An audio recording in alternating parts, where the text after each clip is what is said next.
The problem in our culture right now is parents are literally surrendering their rights as parents, and they're letting other people take care of it. I'm not saying that's for everyone, but we're seeing it. Less and less professionals are handling students, not because of students, but because of a lack of parent partnership. And so when it comes to this matter of public versus private school, parents need to know where they're sending their kids, and they need to know who's investing in them. And that is a call that parents have to receive.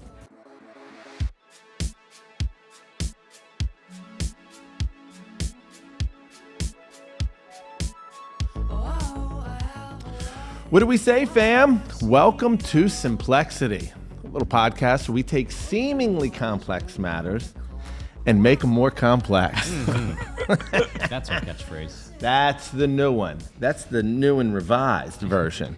Upon further review. Yeah, we've come to realize that we attempt to make them plain and simple. Sometimes we accomplish the mission, sometimes we don't. But we have a good time doing it. And today we're going to have a really good time because we got a very special guest with us. The one and only, well, I'm Sammy, so that, you know, this is Boots. Hello there. And this is Pastor Ryan Minter, Yes. student pastor here at Lighthouse. Great to have you, buddy. Yes, thanks for having me. I'm excited. Absolutely. So we're going to get into it today. This is a hot button issue.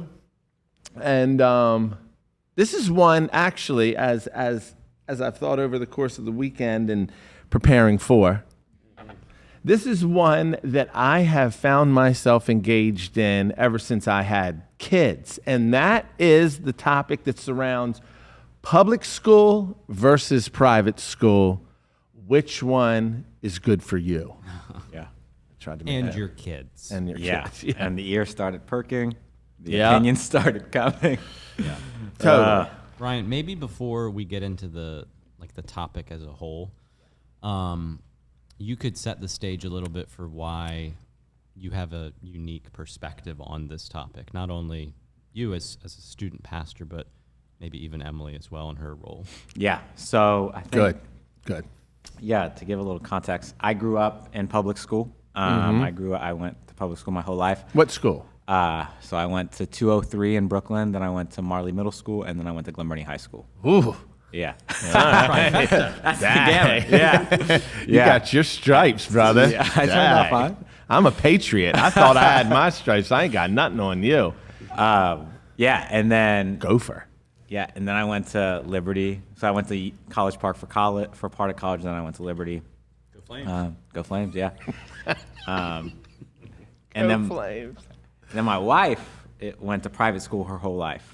Being a military kid, she was private school and then homeschool as well. And then I didn't know she was homeschooled. yeah, she was homeschooled. When was she homeschooled? Oh man. Don't even. Okay, Yeah, never don't mind. ask me. Continue.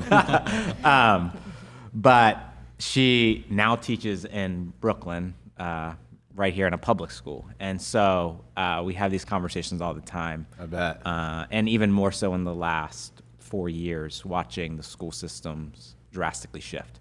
So I think between both of our stories and then also just being able to watch kids in some of the most pivotal times in their lives, middle school and high school, traverse public school and private school and see how they turn out, has been a really interesting thing just in my job. Yeah. So. Okay, so you made a statement. I want to drill down on it. You said that over the past several years, you've watched you didn't say seismic shift, but a major shift in Yeah. public education. What is that shift that you saw? Yeah, I think what it is there's less of the basics and more of an ideological undertone that's being pushed on kids, and we're seeing that all the way in kindergarten. Yeah. And so, before I lean into that, though, there are teachers in the school system, in the public school system, my wife included, that are doing the hard work. And so No doubt. when people slam the public school system, that really breaks my heart because one, I'm a public school kid. I know the struggle, but I also know the opportunity that's there.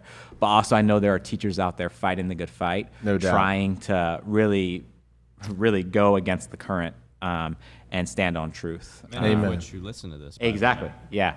Yeah. Do you know that I for a do. fact? They've messaged us. Yeah. Oh, okay. Good heavens. Sorry.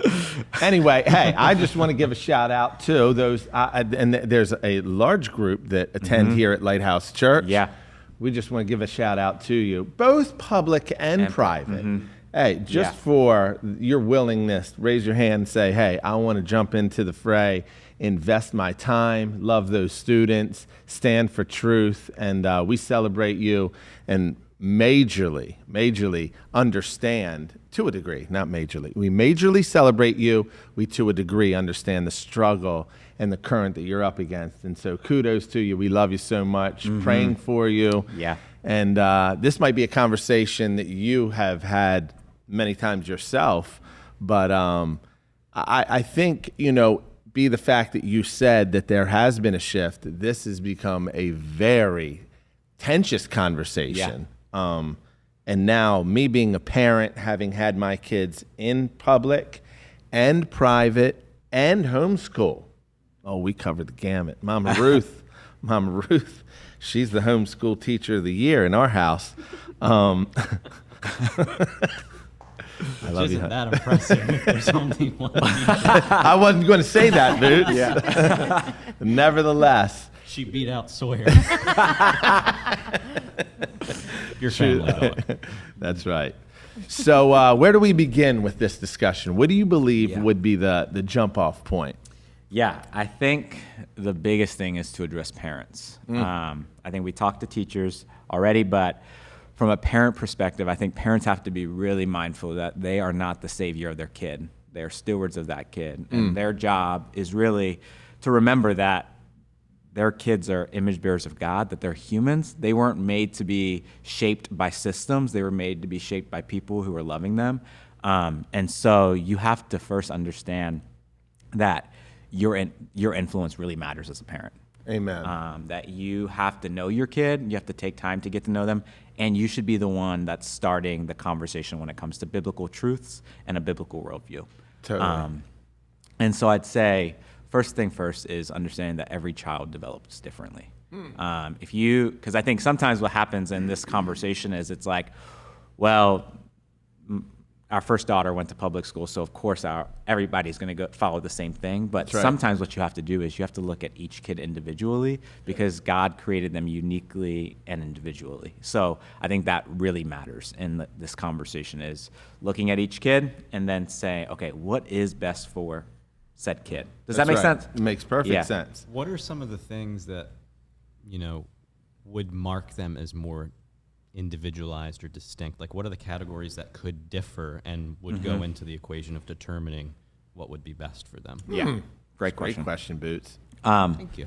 Yeah, so I'd say first things first. I feel like you have to practically, because I think we have to make this conversation a little bit more simple from public versus private. That's what we do here. Yeah, because public versus private is a broad thing. So I want you to consider what are the two schools you can think of. What private school can you afford, or what private schools in your area, and what's the public school? Does that make sense? Makes perfect So sense. it's you're just coming down to two things, and then really you're asking, okay, my child. I'm just going to give an example of a kid. Okay. They're artistic, they are an introvert, and they like to have highly intellectual conversations. Okay, and the public school that they're going to go to is Sounds like you. is a predominantly athletic school with a high gang rate. But the private school in your price point that you can afford is a school that has a specific art program, and it is a sound community, and it's a smaller, tight-knit school. What are you going to choose for your kid? Probably the public one, right? Probably the gang. Yeah, I was like, wait. Yeah. Toughen them up, huh? But on the flip side, like I know that a lot of our public high schools in this area have really great directed programs towards like tech, towards science, towards arts, towards medical. So I think that they could go the other way on the other side. Does that make sense? Yeah. So I Certainly, think that is the first thing. You have to know, hey, what are their giftings? And then what two schools am I really comparing against? Because Good. I think you have to know all of those details before you can make the best decision. Does that make sense? Absolutely. Yeah. Absolutely. Some of those other, aspects would be, speaking of the individuality of the student, do they need more focused attention? Is it going to really matter to them? Class size. Is the class size too big? Will they get lost in the sauce? Are they self-starters, self-motivated? Do they assert? Or are they so introverted that they would sit in the cut if there wasn't a degree of accountability or checking in on, or all of these types of matters? What do their personalities gravitate towards? Are they, as far as we've looked at I have 3 kids, all of which are, to Ryan's point, very distinct. So some of them. Like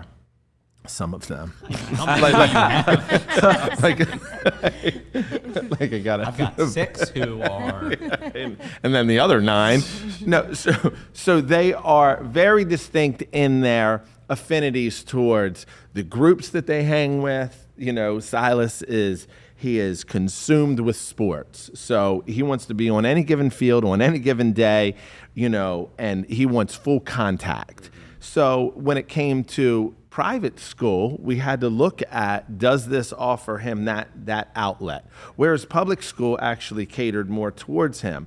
But then there was another aspect of his personality that he wasn't so much the leader in certain at a certain age bracket, and so I was afraid of the pool. So that then came into weighing that. Whereas Asher was more of a leader. He was more of a self-starter. He was more, engaged in, content of said class, what have you, less sports-minded, on and on and on. He would thrive in private school for a season. And then we looked at, wait a minute, certainly during COVID, does homeschooling, so he can just fast track it, blitz it, get out, and that catered well. So to your point, it's not as black and white and now my daughter is in public school. That came with its own struggles. She thrived in certain areas. There was tension, and we had to get very hands-on in other areas. So to your point, I very much appreciate the balance of that view. Yeah, and I think that even when you consider, because we're really talking Christian private school versus public school, not really private school versus public school. That's good. Because really a lot of success in students comes down to their home life. More and more research is showing that it is home life, parents' education, and socioeconomic status of a parent that really sets the trajectory for a kid. But again, it comes down to the system is not going to form your kid. It's going to be a person. So if you get that influential teacher in your life in high school or middle school, in a private school or public school, that's going to make all the difference. And that's why it's really important to know who your kids are around and what they're learning. Does that make sense? Because I think it's people that matter, not necessarily the system matters to an extent, but you have to know who your kids are around, because that's going to make the difference. Okay, so let me not necessarily push back on. Yeah. Let me push on. Mm-hmm. You see the distinction there? I don't. That was all right. So you say that the system. I know you wouldn't mean, in totality, that the system doesn't matter. But let's say in a private context, or let me first go public context. Public context is they got a teacher that really does give them a degree of attention. There's a relationship formed, but they are still, which is all positive. But yet they are still subject to the culture, the ideology, the overtone, the group, the friends, the constant countercultural, news they're hearing, education they're receiving when it comes to a Judeo-Christian principle. You seem to minimize that as if that won't have a big effect.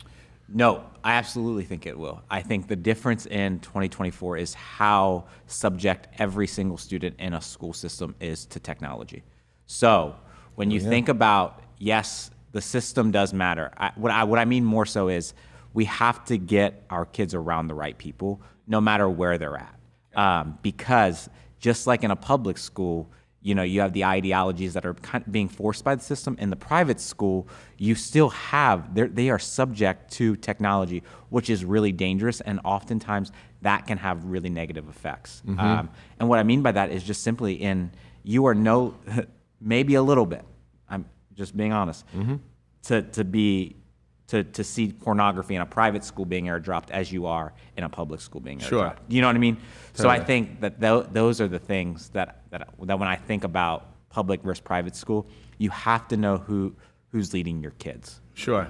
And I think like when I go back to my time in high school athletics, and one school that I love is Broadneck High School. The reason I like that school is because I worked at two very similar high schools in socioeconomic status, but they operated very differently, and that came from the people that were leading. And Broadneck, from an athletics perspective, had such great coaches and such great parent partnership that it was just an incredible community to be a part of. Where on the other side, it was same status, but very dark. You felt the difference. Like we would always talk about as trainers, like you feel the stark contrast in going from the one school to the other school. Does that make sense? Yeah, it does. And I wasn't going to say it because I didn't want to throw my hat in the ring for one school in particular. But my daughter goes to Broadneck. Shout out Bruins. I think Broadneck as a public school. I have met many of the faculty, and I cannot speak high enough about them. Just their care for students, the investment therein, case-by-case basis. Yeah. From everything from sports to academics. I just think it was our first high school public school that we put that I put my kids in. And so I had experience elementary, middle. It was night and day of just the degree of care, love, and again, some of those teachers attend here at Lighthouse, and I just think the world of them. So that really resonates with me. And then on the other side, a progressive Christian school. You could subject your kid to a Christian school. That's right. And you don't know the doctrine that those teachers believe. Totally. And that, I would argue, is more damaging to a student. To go into a school where mom, dad, you told me that they were going to teach me truth, and they're actually teaching me something that is exactly against truth. Yeah. And they're seeing things that are not like, we actually have Christian private schools that are considering not having Bible classes in their schools. Why is that? Totally. You know what I mean? So Totally. I think that's the importance of, that's what I mean when I say, don't let your kid fall to a system. Yep.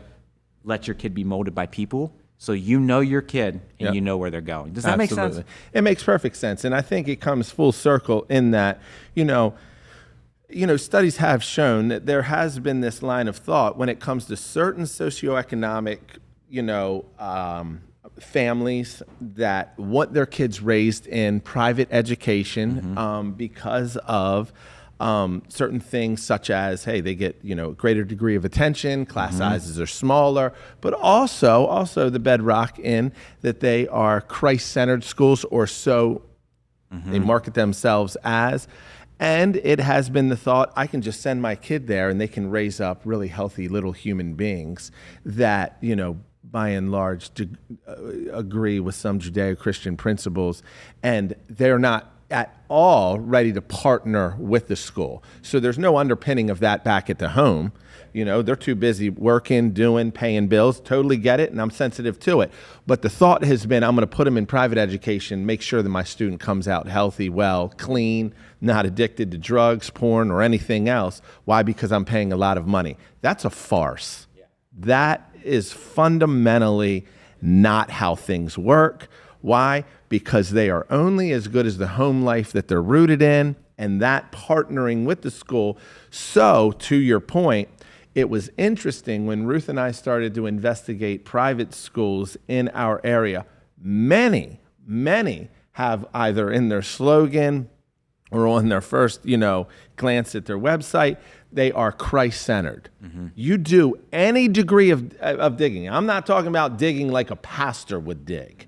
I'm talking about digging like somebody that knows the bare essentials of Scripture. You will find out they are not at all Christ-centered. Right. They use that word as a tagline for a marketing ploy, but yet you get beneath the waterline and you realize, wait a minute, they are antithetical to the gospel I follow.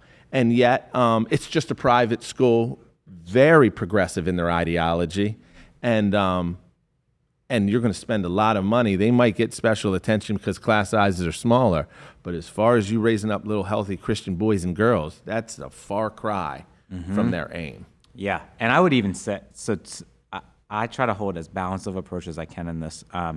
When it comes to private schools, if you can afford a private school and you are gonna send your kid to a private school, I would say ask, like, what is this getting my kid? Like, is my kid gonna have a network of people that he or she's going to be able to connect with? Because I do know of incredible private schools that I have students at that they're giving them real life interactions that they're sending them across the world and things like that. And it's really cool. It's working for them really well. However, on that side, that's not feasible for everyone. And I think that has to be, it's not that you're less than or you're not going to get that. I think it just looks different. And I think so often this battle becomes a battle in a way because there's a less than or a better than attitude versus a what's best for my kid and what can I do to steward what God has entrusted me with. Totally. You know, one of the things that I want to, because, you know, when you start talking about the individuality of a kid and you start talking about making sure that, you know, the statement of faith and what they believe and all of that, hey, let's say you cross all T's and dot all I's. I just want to say, as a parent that's put my kid in both public, private, there is a simple rule of thumb that shouldn't be neglected, and that is private schools that have teachers that believe in the authority of Scripture, that want to use their gifts, skills, talents, education to invest in the future generation, that do things such as hold weekly chapels, that develop kids to really champion missions, things that are should be fundamental to the Christian faith, but are had in those schools. Those schools will always, I think, have a better chance of prosperity for your student than a public school. Why? Because Jesus is champion there. Jesus is the focal point there. And yet kids are still kids. Students are still students. I mean, we're all, you know, all of us like sheep have gone astray. So you can't avoid toxicity and sin and wrong crowds. That's going to be anywhere. Just know fundamentally, if you can afford it, that's a whole nother matter. Yeah. That's a whole nother arena. If you can afford it, the chances of them being developed in a healthy culture versus a public one is greatly increases chances. Mm-hmm. Yeah, 100%. Ryan, let me ask you a question now. What would you say to the parents? Because this has been I don't want to say it's a misnomer. I'm going to build this up. I like that shirt, Boots. Thank you. What is that, terry cloth? What? It is terry, isn't it? I think it is. What's the fabric? Yeah, Yes. it's like robe material. Yeah. You've been wearing the PJs lately. Okay, sorry. Anyway, what about the parents? Ever since I was young, when it would come to this debate, moms and dads would say, I'm going to send my kids to public school, being raised in a Christian home, because I want them to be light into the darkness. I don't want them to shy away from the dark. So we're going to go in, we're going to invade it, and we're going to actually make a mark there. What do you say to that line of thinking? Yeah, man. I laugh at it. I think that too often. And I'm a new dad, but my daughter has me wrapped around her finger. But what I'm saying is we're really quick to think our kids are an influencer. Yes. Our kids are way more easily influenced than we're willing to say. Preach. And with the ideological undercurrent that is happening in the school system, your kid will not be light in a dark place. Because let me tell you, and I'm not saying that to say it directly. I know there are really bold. No, you said it pretty directly. Okay. But there are pretty bold kids that will say they're going to take the gospel. But what happens is they just get bullied. I watched it time and time again. The school system is then against them. Like, you can't hand these things out. Yeah. That's not going to work. Yeah. We're in a totally different landscape. Yeah. And I don't think your kid is not a missionary. You know, if you can afford to send your kid to private school, a private Christian school with a sound education and sound doctrine, and you're still going to say my kid's going to go be a missionary, let me tell you where you're probably going to be a better missionary is if you invite your friends over for dinner. Let them see how your home functions. If you have your kid invite their friend to church with them. On the sport, this is my big thing when it comes to this, going to private school. Get them on a real sports team. Let them be in an athletic organization that is not turned by the undercurrent of the ideological, for lack of a better term, indoctrination that is currently happening in our school system in America. We would be fools if we didn't acknowledge that. And so get them in a sports organization that is like Panthers Athletic Club or travel lacrosse team, something like Bruins. Totally. You know what I mean? Like, get them on a team where they're interacting with people that don't think like them, while also they have the home that's discipling them and their private school. Does that make sense? It does. It does. The only caveat I would add to that is there are exceptions to the rules. But they come few and far between. This whole idea of we're going to send our kids to a private school and they're going to be missionaries. No. Or public school. Hey, but God knows we still need missionaries in private schools. Mm-hmm. Yeah. So I would say, so as to not let them get sifted like wheat, we should deconstruct that idea. That's a bit naive. There are exceptions, and I just want to give a little credence to the moms and dads that think, no, my kid is holding the line. Well, I would say they're little Jim Elliots. I mean, those kids, they're real deal Holyfield missionaries. However, for the masses that think I'm going to put them in and they're going to make a difference, please don't. Because the current is so hard and fast, while at the same time the ideology, see, you tripped over it so many times. I know. I know. It's your fault, Ryan. But the culture therein is so loud that I would just really, I think that line of thought that I was raised in. I was raised in that line of thought of, don't shy away from public education. Put them in there so that they can go make a difference and be influencers. It was altogether wrong. And I watched many, many young men and women, students at my age, go in and get smoked. And then I watched, then we were transferred to a private school. And because of some mishandlings and because of some things that went on there, which were by and large, going back to previous episodes, where it was by and large legalistic, the opportunity when students graduated, they were like dogs that got out of the cage. They just didn't know which way to run and run fast enough. And what they did is they ran away from the Christian faith because it was too confined. And so that was one aspect of private education. But I appreciate that you share that perspective. Yeah, and I would say I have incredible students in the public school system that are leading FCA huddles. They're campaigners at Young Life. What is FCA? Fellowship of Christian, Okay. Fellowship of Christian Athletes. Mm-hmm. Like, it's a on-school Christian ministry. Youth for Christ, another one. Young Life, another one. And they're doing it. But here's what they all have in common. They all have in common a home of praying parents. Yep, amen. Okay. They have a church that they're connected to, and they have a community of friends that are doing it with them. Love it. But I think oftentimes the people that fall to that that mindset, I almost said ideology there. You guys are screwing me up. That mindset are people that are like, he's got to go be like it's not.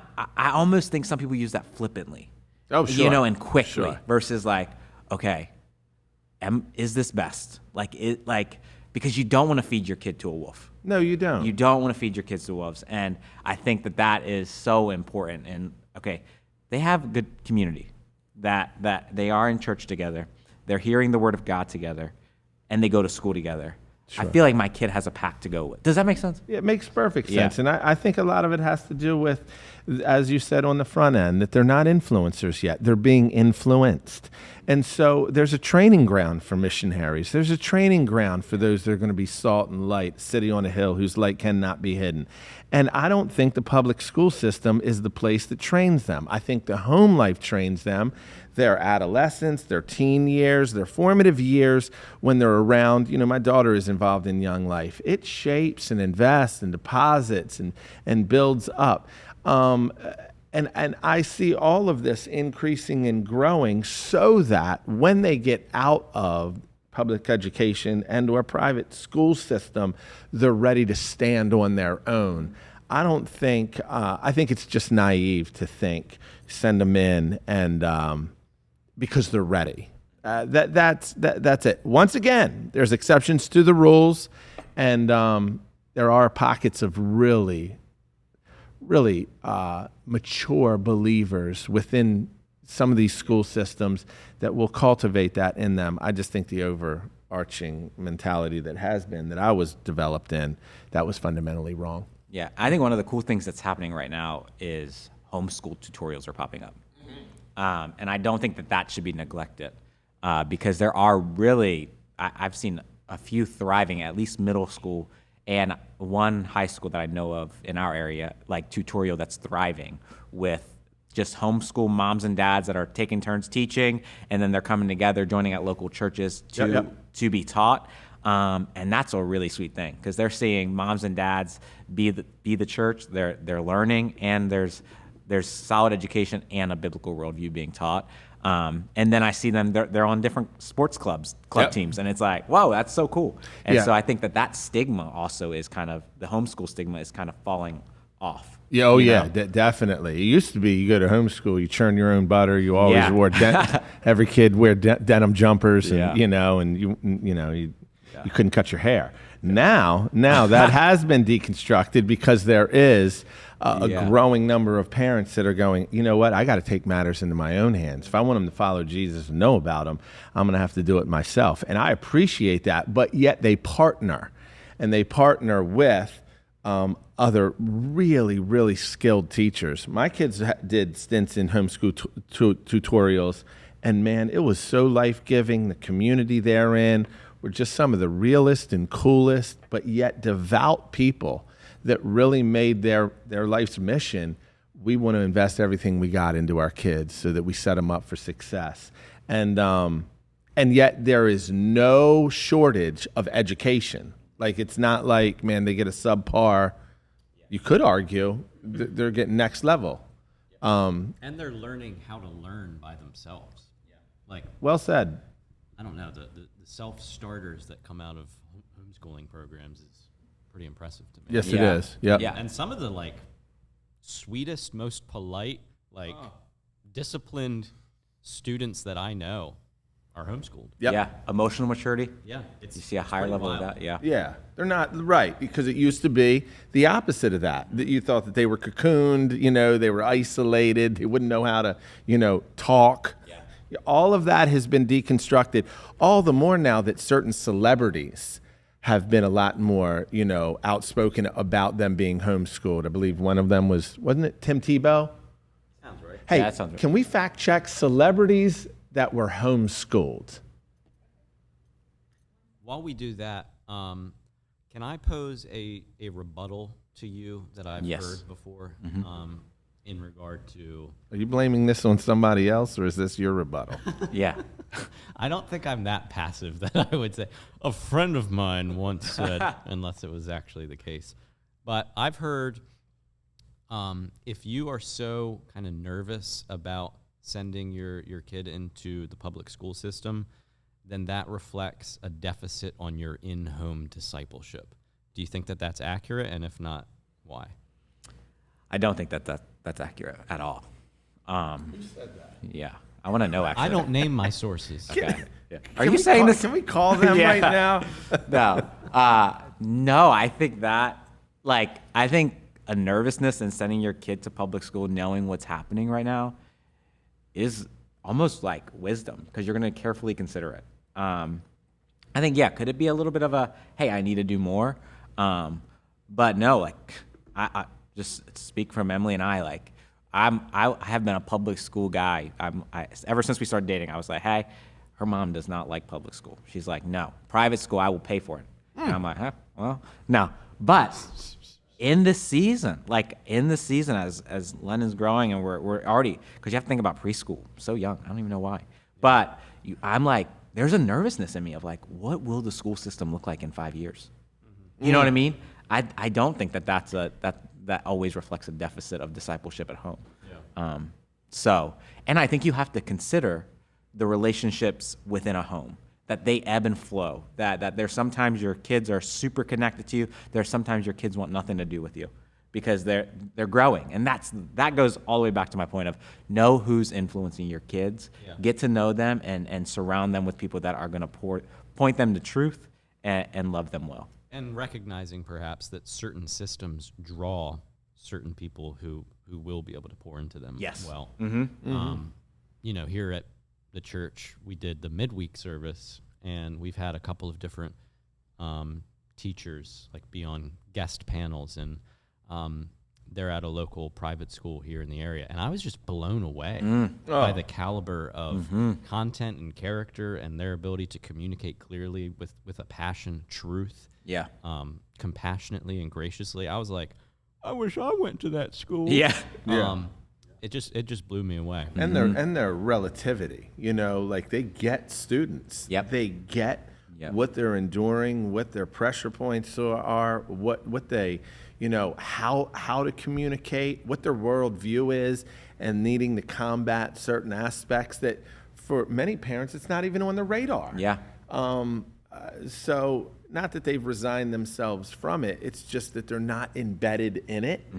And so those teachers are gold. Yeah. And so and I think that's a hard thing in this area. We got those names. So Tim Tebow was homeschooled. Tim Tebow. Okay.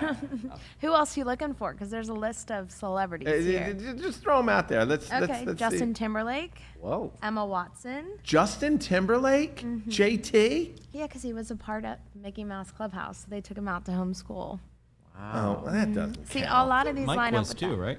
Yeah. Who else? Venus and Serena Williams, Shaun White, Taylor Swift. T-Swift. Homeschooled?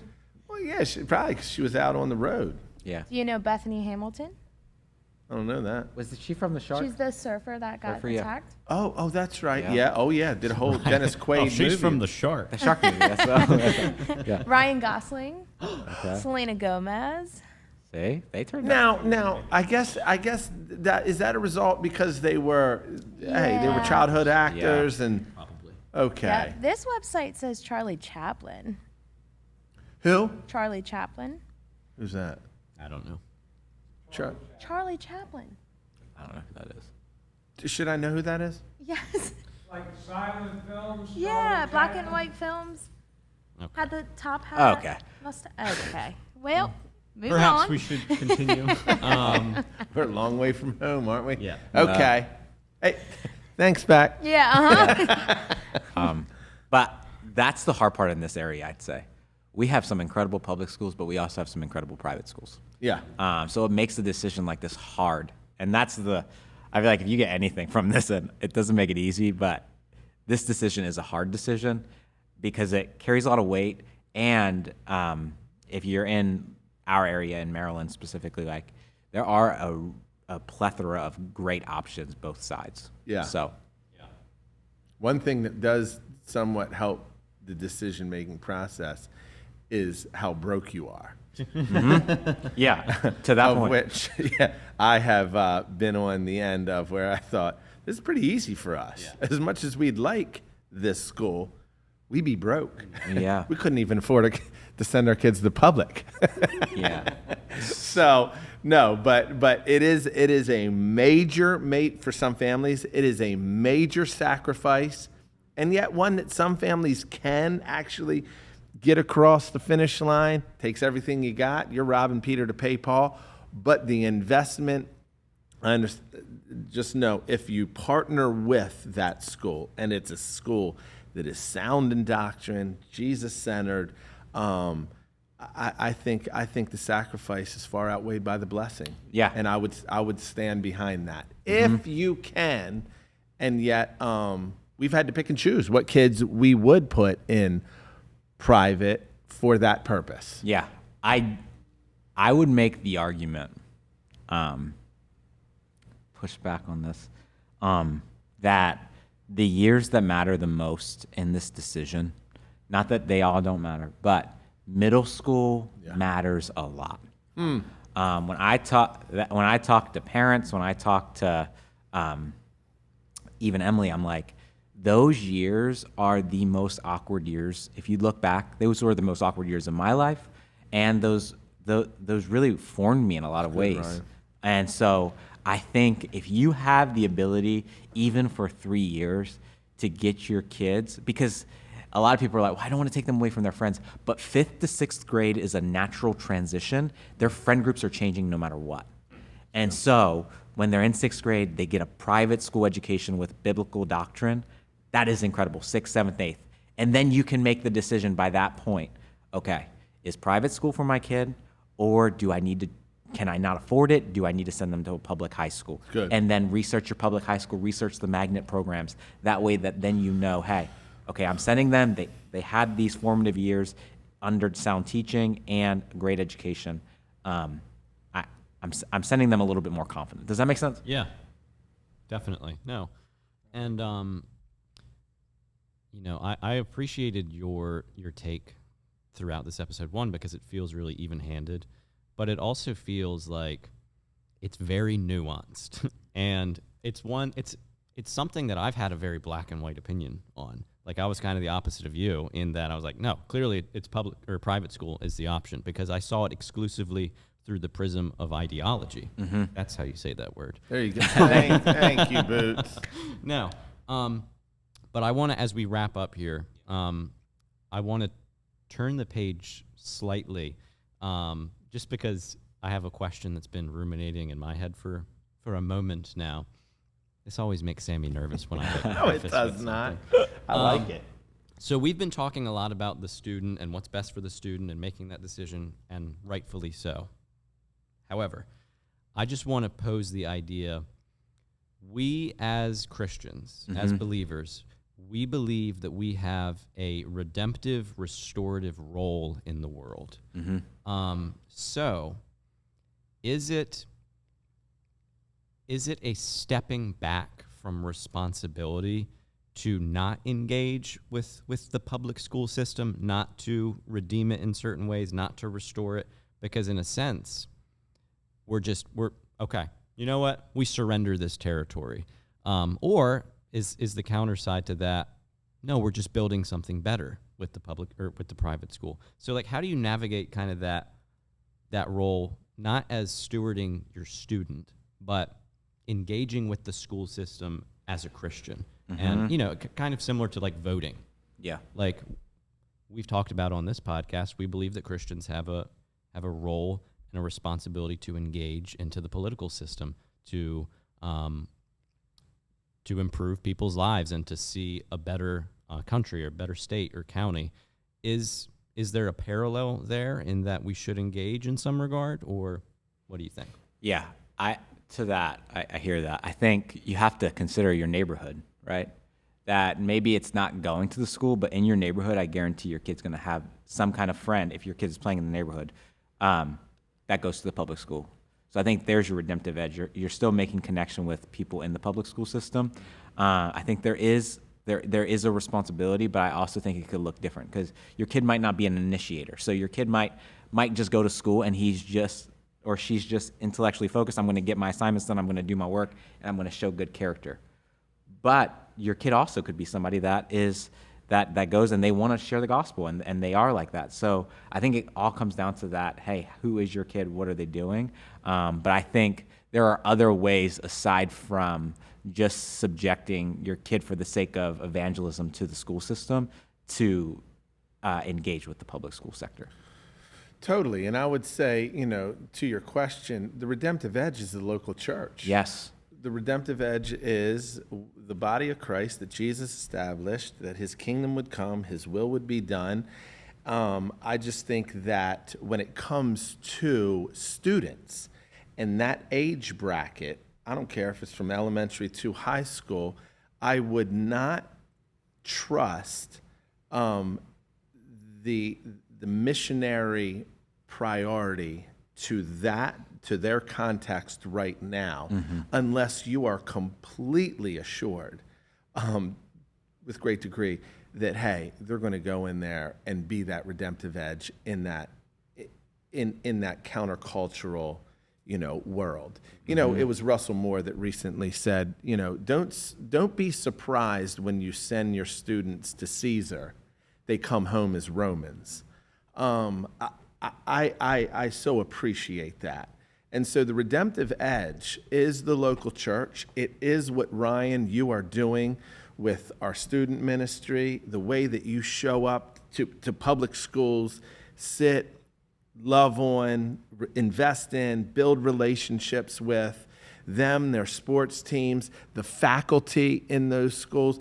Obviously, not everybody's going to be privileged to send their kids to a private education. So they got to do the best they can with what they got. And we as a church need to come alongside of them and say, hey, how can we bolster? How can we support? How can we prayerfully and carefully love on, build up so that you're able to hold fast in said environment? But I don't think that there should be this burden, if you will, placed on parents that if you don't put your kids in public school, that you're shrinking back. Nope, that's broken. Yeah, let me tell you why you can't think that. Yeah, there was just something put in place called Title IX, Okay. where you are as a parent, teachers are no longer responsible to tell you what your kid's being taught. Coming from Emily teaching this is what has started this conversation, is that we know in third grade, gender ideology, sexuality, all of that's being discussed and affirmed. And so when we're having this conversation in elementary school, right? You can't know year to year who's teaching your kid, and you're not always privy to leaning into that. And so I'd close with this when it comes to parents. Parents have to partner with whoever is investing in their kids. The local church, the school they go to, the teacher that they have, and the sports that they're playing with. We parents have a responsibility and a call from God. God has given you the gift of being a mother or a father. We need to stand in the gap for our children, and we have to partner. The problem in our culture right now is parents are literally surrendering their rights as parents, and they're letting other people take care of it. I'm not saying that's for everyone, but we're seeing it. Less and less professionals are handling students, not because of students, but because of a lack of parent partnership. And so when it comes to this matter of public versus private school, parents need to know where they're sending their kids, and they need to know who's investing in them. And that is a call that parents have to receive. And then you make the decision based on your individual kid. You know your kid's not a missionary. You love the Lord. You teach your kid to love the Lord.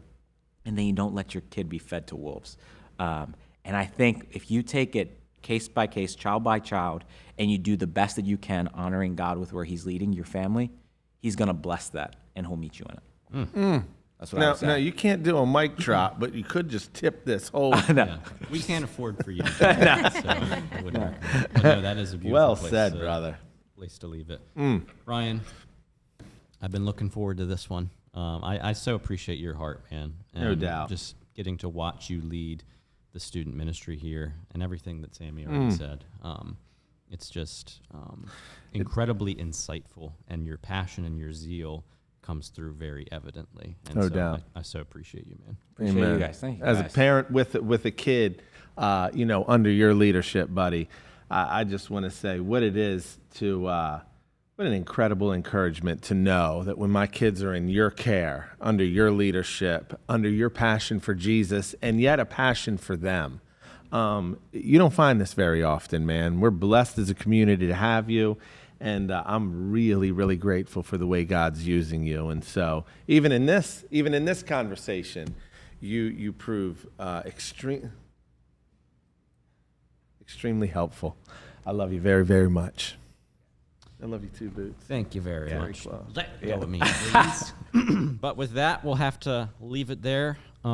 Everyone who's listening, I know you like nicknames. You call me Boots. When you see Ryan, call him Diggy. No. Call him Diggy. Thank you, Diggy, so much for being here today. And thank you for listening. Go ahead and follow us on Apple or Spotify, wherever you get your podcasts. Check us out on Instagram as well, at Simplexity Podcast. Amen. And I can imagine, you thought I was just going to close right out. I did. I can imagine that maybe if you're a mom, dad, listening to this episode, you probably have questions as to relationships that we've forged as a church, private schools that maybe we've referred to, but not by name. We are willing to engage all of those questions and conversations, partner with you as you love your kids, and we want to come and support you in any way that we can. So, hey, please don't withhold those questions. We'd love to be a help. Ryan will field all of them. Ryan will field all of those.